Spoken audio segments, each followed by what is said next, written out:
Kaya yung problema nitong dalawang security guard na to at yung aming garden ang pinag-iinitan. O, ayan o. Tiyak magkukomplain yan. Ito mo, iniinitan talaga yung garden namin eh. Wala namang problema. Ano kaya yun? Community security to eh.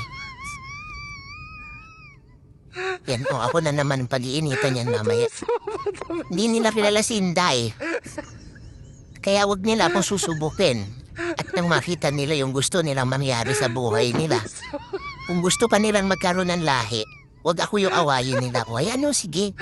Maya-maya yan, babalik na naman yan. Walang nakikita kasi eh. Hintay lang natin tong bruho na to.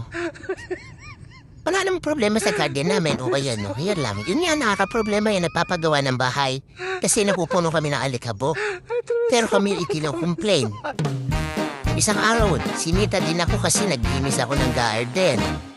Dahil ginamit naman itong aming gardener yung supot ng basurahan na yon. Yun yung basurahan na yan.